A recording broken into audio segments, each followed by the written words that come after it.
Hey, I just got back from Sam's and I bought in bulk. So I am set now. I have Diet Coke, Propel, Diet green tea for days. I am set up for the apocalypse. This gameplay right here is kind of a slow-paced one. Honestly, it's not very quick-paced at all. But kind of doing what I do, you know, trying to get to those goals. So I don't know. I got a lot of people asking me about golf, so I wanted to kind of take some of your time and explain to you what kind of golfer I was. I hit it a long way. So on every tour I've always been on, I've been the longest hitting guy. Good ball striker, not the best putter, good chipper.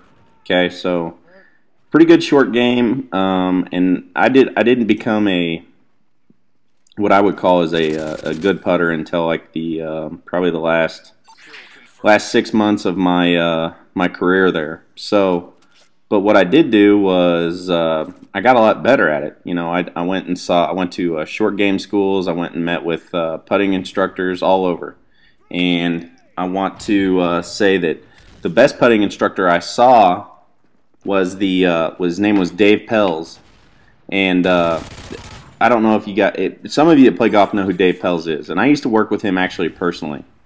So I want to tell you kind of how he taught.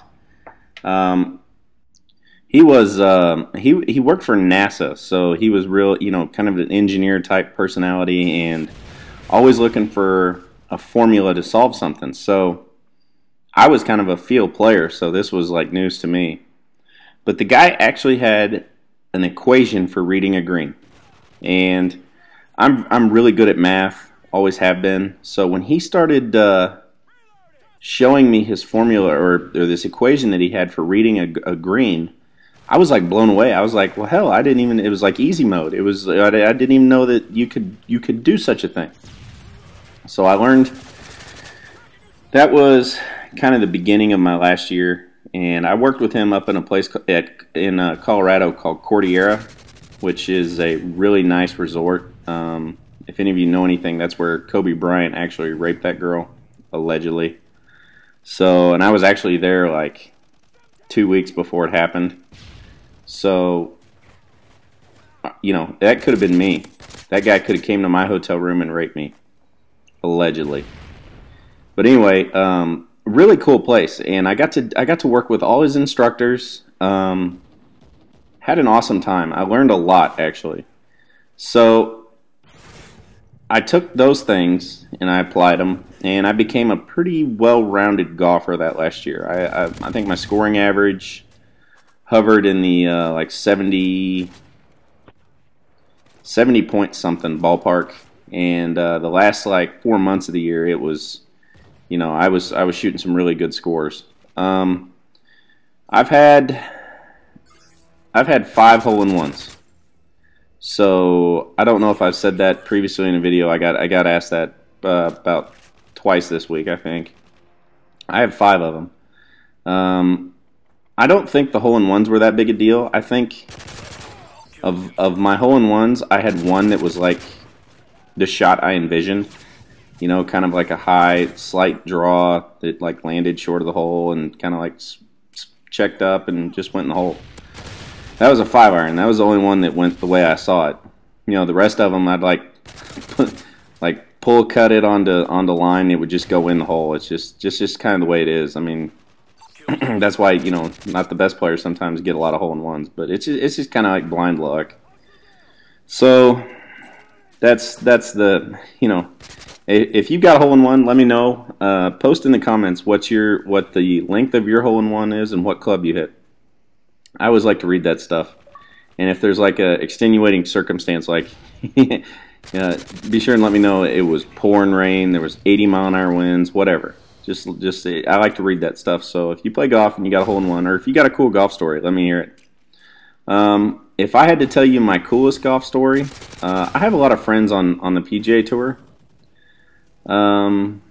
And they live, a lot of them live in Dallas. So I do go down there and play with them quite a bit in some pro amateurs type stuff, and pro stuff, and it's pretty cool. The last time I was down there, I was in the locker room. I just washed my hands and I was getting ready to go go out to the range and hit balls, and I turned the corner in the locker room and literally walked right into Troy Aikman. Thankfully, we were both clothed, so there was no gayness. But that guy is huge. That guy's like a lot taller than I thought he was. But it was really cool, and he gave me the, hey man, good to see you, you know, that type deal. But it was pretty cool. So, and he didn't have a clue who I was. But that day I got to play golf with a guy named Jamie Sandowski, who is the Remax long drive champ. And this little scrawny kid hits a golf ball a quarter mile. Literally a quarter mile. So I got to play golf with him, and what was cool about it is I had no idea who he was. So all the guys I'm playing with, all the tour pros and the other guys that live down there, they're all like pimping me and giving me shit. They're like, Tyler, you can't, this kid's going to blow up by you. And I'm like, bullshit, there's no way this little kid's going to hit it as far as me. And they were like, oh, really? Okay.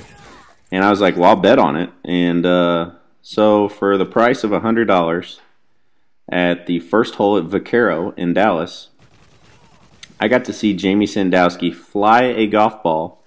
Now, granted, this is in Dallas. This is basically, I don't know where that is on sea level, but it's not very far above. This kid flew it in the air, 391 yards. And I absolutely face raped one and flew it about 335, 340.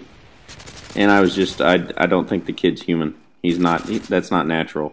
I don't care what you say. That's just, I mean, I was demanding like a urine sample and like 9 other things. I've never seen anything like, he would hit, it looked like the space shuttle when it went off the club face of his driver. But needless to say, Jamie not so hot at putting, chipping, and hitting the golf ball with anything other than his driver. So Jamie shot 83 or 4, I think, and he lost $240 to the rest of us.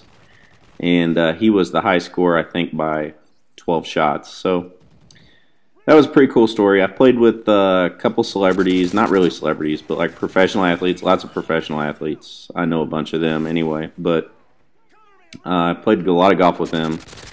And it always amazed me that they would be more enamored with me trying to teach them how to play golf than me like playing golf with a Kansas City Chief or something like that.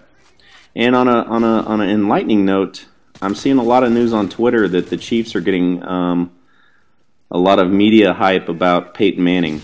And so the day the Chiefs sign Peyton Manning, I will definitely be not wearing pants that entire day. So that would be awesome. So I'm gonna play some music for the rest of this video. I don't know how much is left, but thanks for watching, and I will see you tomorrow.